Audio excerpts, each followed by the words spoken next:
내가 도저히 이해할 수 없는 억울한 일을 당하고 있는데 하나님께서 멀리 서서 그냥 보고만 계시거나 모습을 보이지 않으시면 그만큼 힘든 일이 없습니다. 마치 자녀가 목된 친구들에게 괴롭힘을 당하고 있는데 아버지가 그냥 팔짱만 끼고 구경만 하고 있는 것과 같습니다.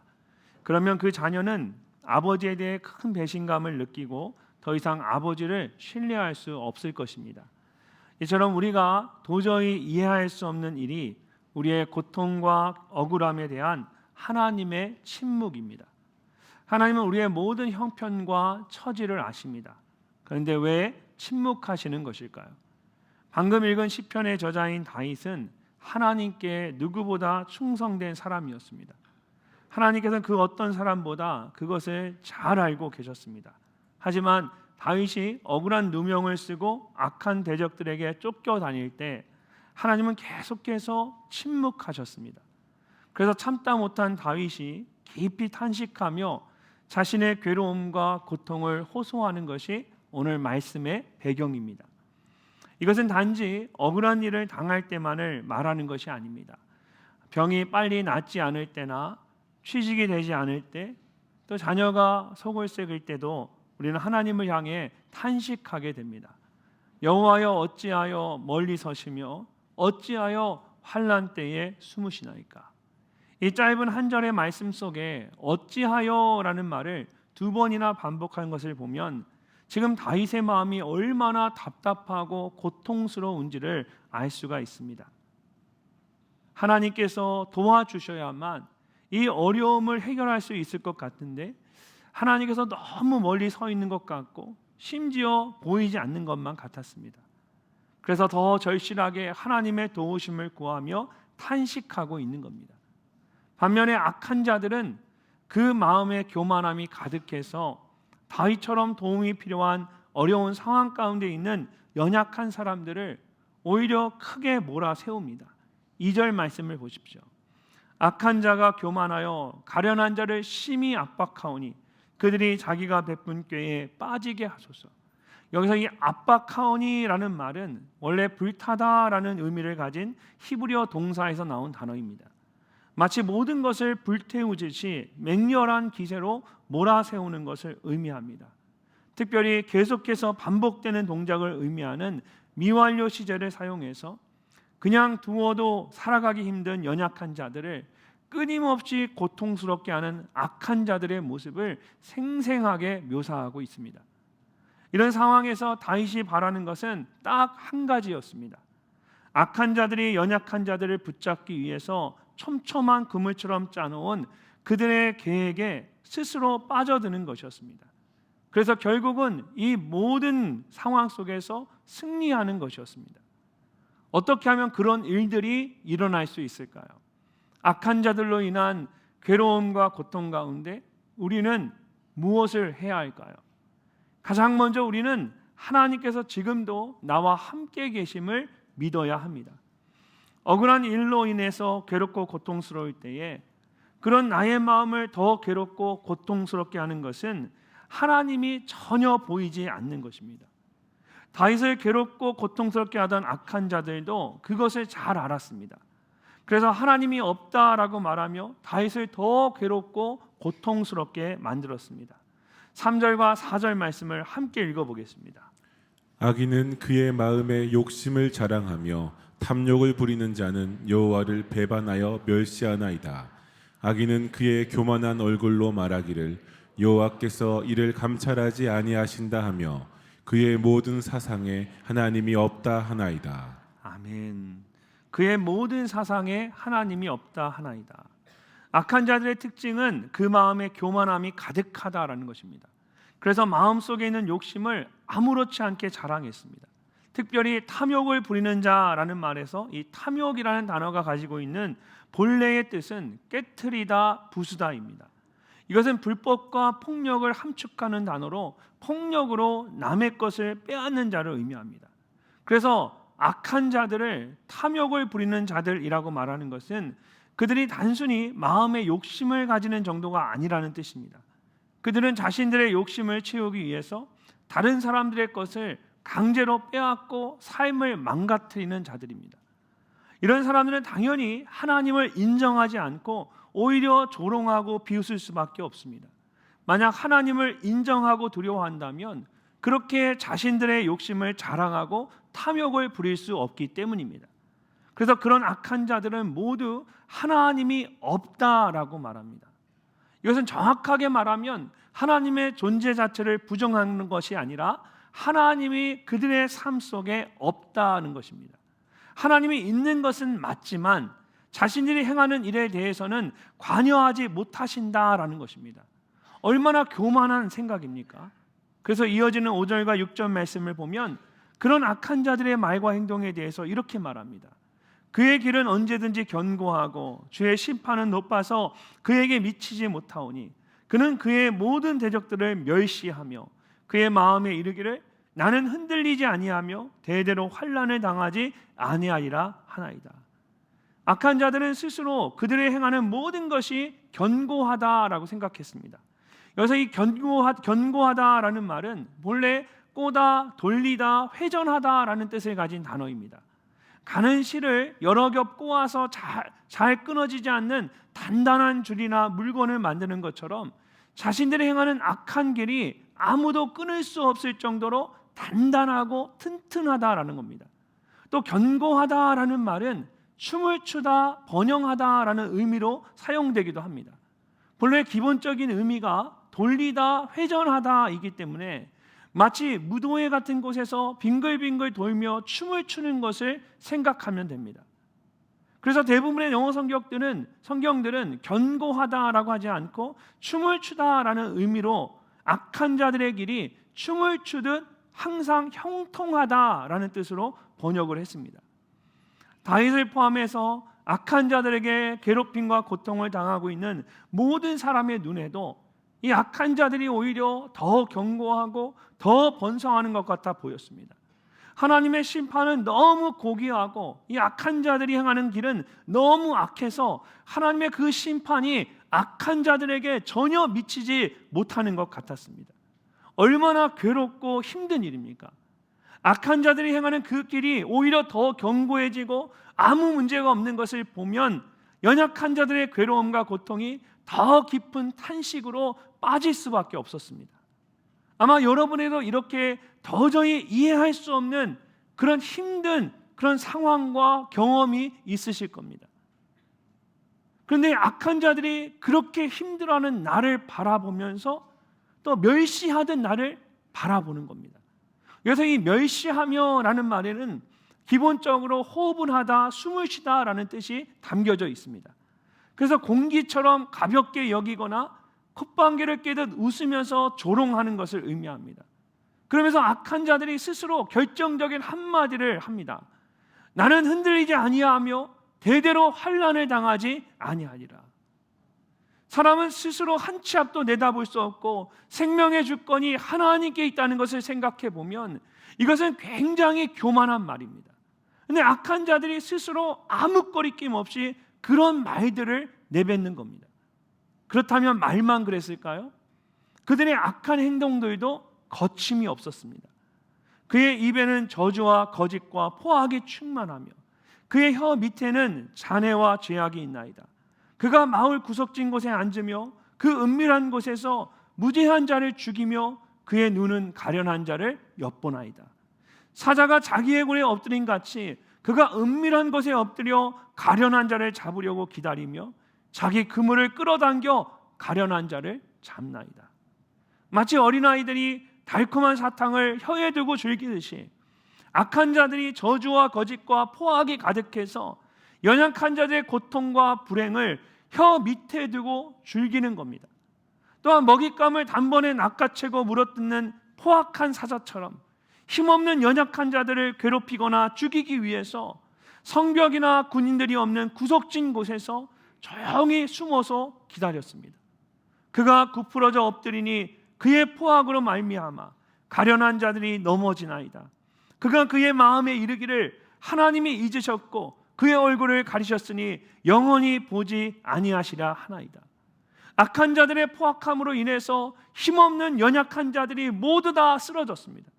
여기서 하나님이 잊으셨다라는 말은 관심이 없으시다라는 뜻이고 그의 얼굴을 가리셨다는 말은 자비를 베풀지 않으신다라는 뜻입니다. 그리고 영원히 보지 아니하시리라는 말은 이런 상태가 계속해서 지속될 것이라는 뜻입니다. 이 말은 악한 자들이 스스로에게 한 말입니다. 그러나 동시에 그런 악한 자들에게 괴로움과 고통을 당하고 있는 연약한 자들의 괴로운 탄식이기도 합니다. 악한 자들이 그 마음에 교만함이 가득해서 이런 말들을 함부로 내뱉을 때에 괴로움과 고통 가운데 있던 연약한 자들도 그 마음속에 비슷한 생각을 할 수밖에 없었을 겁니다. 하나님께서 나를 잊으셨구나. 하나님이 더 이상 내게 자비를 베풀지 않으시는구나. 이제는 내게 더 이상 아무런 소망이 없구나. 이렇게 악한 자들과 세상으로 인해서 깊은 절망과 탄식 가운데 빠졌을 때 우리는 도대체 어떻게 해야 할까요? 오늘 말씀을 보면 이런 이해할 수 없는 괴로움과 고통 속에 우리가 미처 보지 못했던 놀라운 반전이 숨겨져 있습니다. 원래 여러분 시편은 시편 9편과 함께 하나의 시편이라고 성경학자들이 말합니다. 어떻게 그것을 알 수 있을까요? 여러분이 가지고 계신 성경을 보면 각 시편에는 대부분 그 내용을 설명하는 짧은 표제어가 있습니다. 시편 전체의 서론과 같은 1편과 2편만 없고 3편부터 각 시편마다 모두 표제어가 있는 것을 볼 수가 있습니다. 근데 그 가운데서 시편 10편만 표제어가 없습니다.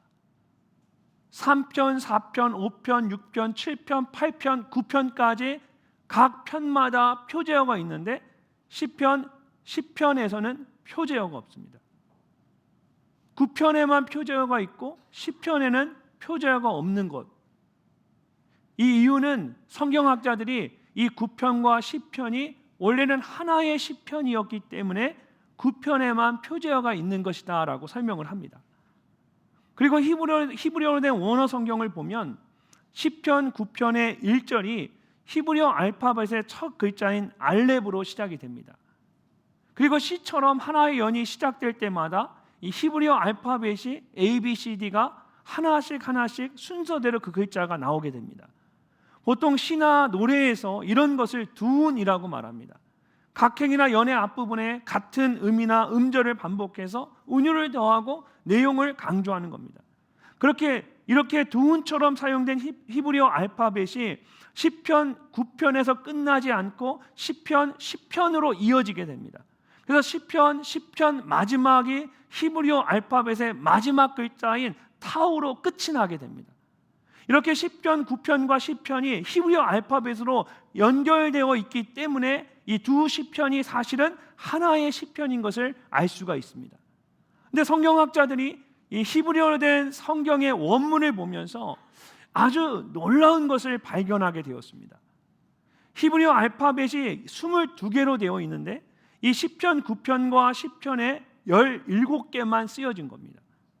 시편 9편의 첫 시작이 히브리어 알파벳의 첫 글자로 시작이 되었고 시편 10편의 마지막이 히브리어 알파벳의 마지막 글자로 끝나게 되었는데 이 중간에 몇 글자가 빠진 겁니다. 그렇다면 어느 부분에서 이 알파벳이 빠졌을까요? 3절에서부터 11절까지 이 악한 자들의 말과 행동에 대한 부분입니다. 히브리어 알파벳이 순서대로 진행이 이렇게 되다가 갑자기 이 3절부터 11절에 와서는 이 히브리어 알파벳 글자가 생략이 되고 사라진 겁니다. 여러분 실수였을까요? 아닙니다. 성경이 다윗이 의도적으로 그 히브리어 알파벳을 생략한 겁니다. 왜 그랬을까요? 악한 자들은 스스로 뭔가 대단한 것처럼 말하고 행동을 했지만 하나님께서 보시기에는 그들의 말과 행동이 아무것도 아니었던 겁니다. 그리고 다윗이 보기에도 악한 자들의 말과 행동이 너무나 교만하고 마음대로 하는 것 같았지만 그 모든 것이 결국 하나님의 주권 아래 있음을 믿었던 것입니다. 그래서 그들의 악한 말과 행동들을 말하면서 일부러 알파벳 글자를 모두 빼놓은 것입니다. 그들의 모습을 보면서 그들의 그 악한 말과 그 악한 행동들이 너무나 무섭고 두려운 것처럼 느껴지지만 사실은 그들의 악한 말과 행동들은 아무것도 아니라는 겁니다. 지금도 약한 자들과 세상은 우리에게 하나님이 잊으셨고 그의 얼굴을 가리셨으니 영원히 보지 아니하시리라고 말합니다. 그러나 그들이 아무리 악하게 말하고 아무리 악하게 행동할지라도 그들의 말과 행동은 바람에 나는 겨와 같습니다. 하나님께서 후하고 바람을 부시면 그대로 사라져 버리는 것들입니다. 그래서 그들의 악한 말과 행동을 말하면서 일부러 알파벳 글자를 모두 빼어버린 겁니다. 하나님이 어느 날 후하고 부르면 그들의 그 악한 말과 행동들이 다 사라져 버릴 것이다. 성경이 그렇게 우리에게 보여주고 있는 겁니다. 오늘 내가 당하는 이 고통과 괴로움이, 이 억울함이 영원할 것 같지만 그 악한 자들은 그렇게 말하고 있지만 하나님이 후하고 바람 부르시면 그냥 사라지고 없어질 아무것도 아닌 존재라는 겁니다. 사랑하는 성도 여러분, 혹시 오늘 말씀에 나오는 다윗처럼 악한 자들과 세상의 핍박으로 인해 감당할 수 없는 큰 괴로움과 고통 가운데 계십니까? 하나님께서 멀리 서서 바라만 보시고 아무 말씀도 하지 않으시는 것 같으십니까? 그 모든 괴로움과 고통이 영원할 것 같지만 결국은 바람에 나는 겨와 같이 사라져 버릴 것임을 믿으시기를 바랍니다. 모든 것이 하나님의 주권 아래에 있습니다. 그 하나님께서 여러분과 함께 하시고 반드시 승리하게 하실 줄로 믿습니다. 그런 믿음으로 담대하게 일어서는 여러분 되시기를 주님의 이름으로 축복합니다. 두 번째로, 괴롭고 고통스러울 때 우리는 하나님을 향하여 두 손을 들고 간절히 간구해야 합니다. 오늘 말씀을 보면 다윗은 악한 자들로 인한 이해할 수 없는 괴로움과 고통 속에서도 하나님의 도우심을 구하며 간절하게 기도했습니다. 12절과 13절 말씀을 함께 읽어보겠습니다. 여호와여 일어나옵소서. 하나님이여 손을 드옵소서. 가난한 자들을 잊지 마옵소서. 어찌하여 악인이 하나님을 멸시하여 그의 마음에 이르기를 주는 감찰하지 아니하리라 하나이까. 아멘. 여호와여 일어나옵소서라는 말은 처음 1절에서 어찌하여 멀리 서시며 어찌하여 숨으시나이까 라고 말한 것처럼 멀리 서서 침묵하고 계신 것 같은 그 하나님께서 속히 드러내시기를 간구하는 것입니다. 마치 왕이 보좌에서 일어나 세상을 다스리듯이 하나님께서 일어나셔서 온 세상을 다스리시기를 기대하는 것입니다. 또 하나님이여 손을 드옵소서라는 말에서 이 손은 힘과 능력을 의미합니다. 그래서 손을 든다라는 것은 대적들에게 선전포고를 하고 맞서 싸우는 것을 의미합니다. 사무엘하 20장을 보면 압살롬의 반란 이후에 이 베냐민 사람인 기스의 아들 세바가 다윗을 향해 반란을 일으킵니다. 성경을 보면 그런 세바의 행동에 대해서 세바라는 자가 손을 들어 왕 다윗을 대적하였나니 라고 말합니다. 좋은 예는 아니지만 손을 드는 것이 무엇을 의미하는지는 잘 알 수가 있습니다. 그러므로 오늘 말씀에서 하나님께 손을 들어달라는 것은 하나님께서 힘과 능력으로 악한 자들을 대적하여 싸워 이겨달라는 것입니다. 에베소서 6장 12절을 보면 사도 바울이 우리의 씨름은 혈과 육을 상대하는 것이 아니요 통치자들과 권세들과 이 어둠의 세상 주관자들과 하늘에 있는 악한 영들을 상대하는 것이라고 말씀합니다. 우리의 싸움이 눈앞에 보이는 악한 자들을 상대하는 것 같지만 사실은 보이지 않는 악한 영들과의 영적 싸움이라는 것입니다. 그렇기 때문에 우리의 모든 싸움은 기도로 시작해서 기도로 맞춰지게 됩니다. 모든 것이 기도로 판가름이 납니다. 그러므로 괴롭고 고통스러운 순간에 우리가 가장 먼저 해야 할 일은 두 손을 높이 들고 하나님을 향해 간절히 기도하는 것입니다. 사랑하는 성도 여러분, 혹시 악한 자들과 세상에 의해서 억울한 일을 당하고 계십니까? 감당할 수 없을 만큼 괴롭고 고통스러운 상황 가운데 계십니까? 기도의 자리로 나아가십시오. 여호와여 일어나옵소서, 하나님이여 손을 드시옵소서 라고 외친 다윗처럼 간절히 하나님을 찾고 구하십시오. 우리 교회는 기도할 수 있는 자리가 많이 있습니다. 가장 기본적으로 여러분 매일 드려지는 새벽 예배와 수요일 저녁 예배, 그리고 주일 예배와 같이 모두가 함께 드리는 이 공예배에 빠지지 않고 나오시면 예배 시간에 함께 기도하실 수가 있습니다. 또한 목요일 오전에 드려지는 여성 중보 예배가 있습니다. 지난 목요일에 종강을 해서 이제 잠시 여름방학을 들어갔지만 매주 목요일마다 늘사랑의 자매들이 함께 모여서 가정과 교회, 나라와 열방을 위해서 뜨겁게 기도하는 시간을 가지고 있습니다. 이제 9월이 되면 다시 시작을 하니까 우리 자매님들은 그때 나오셔서 함께 기도하시면 됩니다. 이렇게 우리 교회 안에 여러 기도의 자리들이 있지만 가장 뜨거운 기도의 자리는 금요 성령 예배에 부르짖는 기도의 자리입니다. 함께 말씀을 나누고 찬양을 한 후에 성령님의 인도하심을 따라 1시간 동안 뜨겁게 부르짖으며 기도를 하고 있습니다. 사실 이 시간은 제가 가장 사모하는 그런 기도의 자리이기도 합니다. 계속해서 부르짖으며 기도하다 보면 어느 순간 그 기도가 깊어질 때가 있습니다. 성령님이 나를 후하고 끌어주셔서 기도의 깊은 세계로 나를 이끌어 가시는 것을 경험하게 됩니다. 그러면 시간 가는 줄 모르고 계속해서 기도하게 됩니다. 바라기는 좀 더 많은 분들이 이 금요 성령 예배에 나오셔서 이런 기도의 깊은 세계를 경험하실 수 있기를 바랍니다.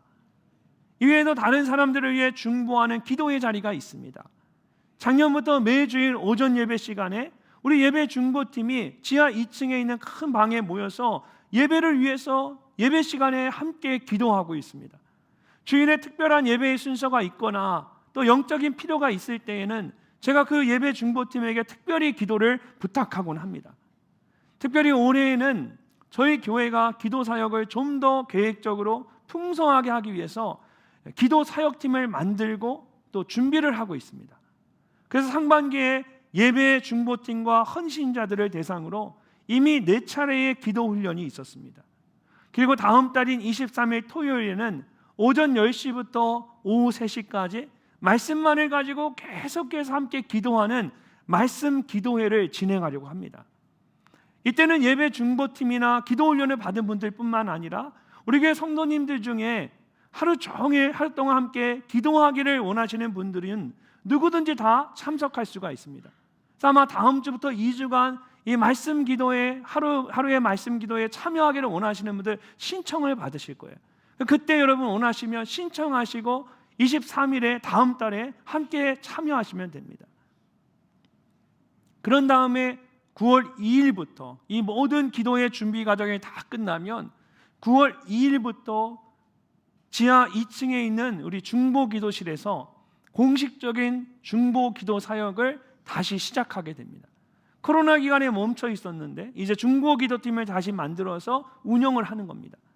이번에는 처음이라서 일단 중보 기도 훈련을 받았던 분들을 중심으로 제1기 중보 기도 사역이 시작이 됩니다. 여러분 교회 안에 있는 몇 곳에 이제 기도함, 중보 기도함을 설치해 놓을 텐데 그곳에 기도의 제목들을 적어서 넣으시면 그것을 모아서 중보 기도자로 헌신한 분들이 이제 중보 기도실에서 1시간씩 계속 중보하며 기도하게 될 겁니다. 이 일을 위해서 지금 중보 기도자들이 상반기에 계속 훈련 받았고 지금 2층에 있는 중보 기도실을 준비하고 리모델링하고 거기에 필요한 물건들을 다 셋업을 하고 있습니다. 제1기 중보기도 사역은 이미 이렇게 훈련받은 분들을 중심으로 진행이 되지만 이제 내년 상반기에 올해처럼 기도 훈련이 또 있을 겁니다. 그래서 그때 신청을 하셔서 훈련을 받으시면 이제 내년에 제2기 중보기도 사역팀에 직접 참여를 하실 수가 있습니다. 이외에도 교회를 위해서 기도할 수 있는 기도의 자리가 많습니다. 블레싱 사역들 중에 매주 1시간씩 예배당에 나와 기도하는 블레싱 예배당 기도가 있습니다. 또 해성국에서 주간에서 매주 수요일 저녁에 함께 모여 기도하는 종족 입양 기도회가 있고 또 토요일 아침에 기도하는 무릎 기도회가 있습니다. 사랑하는 성도 여러분, 야고보서 5장 13절을 보면 야고보 사도는 아주 담대하게 너희 중에 고난당하는 자가 있느냐? 그는 기도할 것이요 라고 말합니다. 고난당하는 자가 있으면 기도해야 된다라는 겁니다. 예수님께서 제자들에게 기도의 다른 것으로는 이런 종류가 나갈 수 없느니라고 말씀하신 것처럼 오직 기도만이 답이기 때문입니다. 여러분이 기도하기 위해서 무릎을 꿇으면 하나님께서 여러분을 위하여 일어서십니다. 여러분이 기도하기 위해서 두 손을 모으면 하나님께서 여러분을 위하여 두 손을 높이 드십니다. 여러분이 기도하기 위해서 두 눈을 감으면 하나님께서 여러분을 위하여 두 눈을 활짝 여십니다. 하나님께서 나와 함께 계심을 믿고 여러분 기도의 자리로 나오십시오. 여러분의 탄식이 여러분의 기도가 될 때에 하나님께서 여러분의 삶 가운데 놀랍게 역사하실 줄로 믿습니다. 간절한 기도로 하늘의 문을 열어주시는 그 하나님을 경험하시는 여러분이 되시기를 주님의 이름으로 축복합니다. 마지막으로 악한 자들과 세상으로 인해 괴롭고 고통스러울 때에도 우리는 하나님의 일하심을 믿음으로 선포해야 합니다. 오늘 말씀을 보면 다윗은 이해할 수 없는 괴로움과 고통 속에서도 하나님께서 함께 계신다는 것을 믿고 기도했을 뿐만 아니라 결국은 하나님께서 이 모든 것을 심판하실 것이라는 믿음을 담대히 선포했습니다. 14절 말씀을 함께 읽어보겠습니다.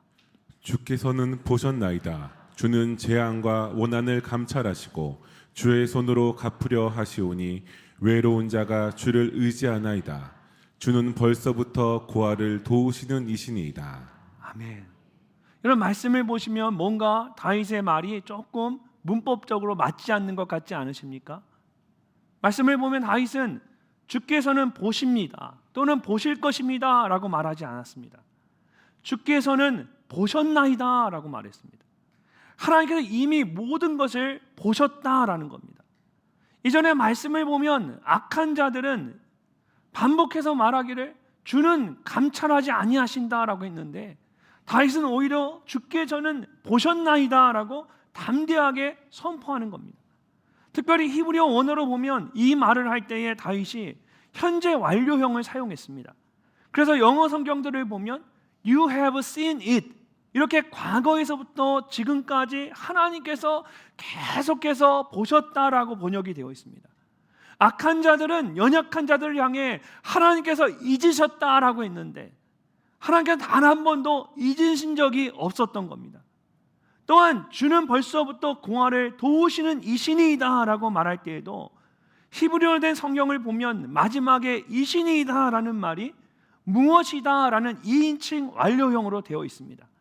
그리고 여기에 2인칭 대명사를 덧붙여서 주어를 강조하고 있습니다.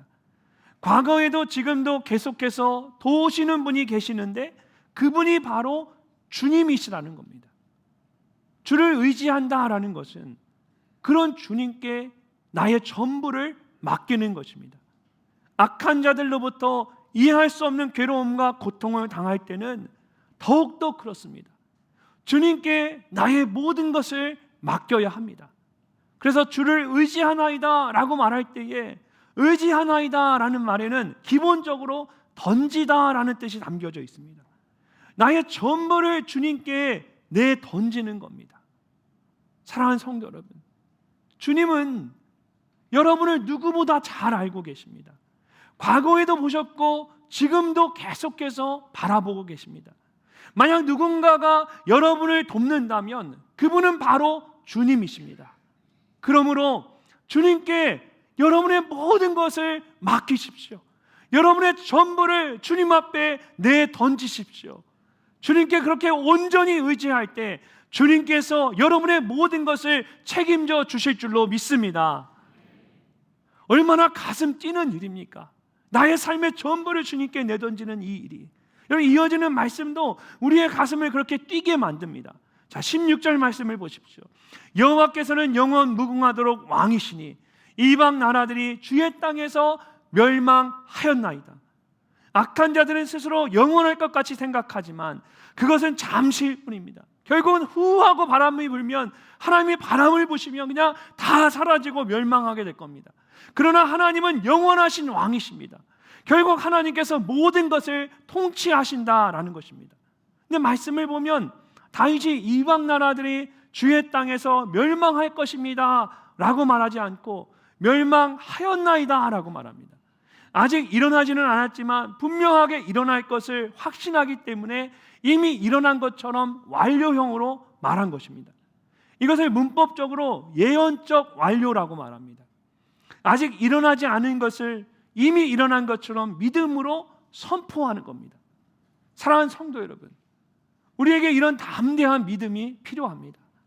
이미 다 이루어진 다음에 하는 그 선포는 믿음의 선포가 아닙니다. 아직 이루어지지 않았지만 하나님께서 반드시 이루실 것을 믿고 믿음의 눈으로 바라보고 이미 이루어진 것처럼 담대하게 선포하는 겁니다. 하나님, 연약한 나의 육신을 이미 고쳐 주셨습니다. 하나님, 나의 삶의 모든 문제를 이미 해결해 주셨습니다. 하나님, 닫힌 나의 삶의 문제들, 나의 진로의 길을 하나님 이미 열어 주셨습니다.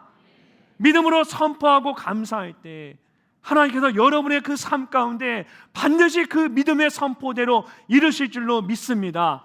그런 담대한 믿음의 선포가 여러분의 삶 가운데 날마다 여러분의 자녀와 여러분의 가정과 여러분의 삶의 자리와 직장과 삶의 터전 가운데 날마다 그런 믿음의 선포가 풍성하시기를 주님의 이름으로 축복합니다.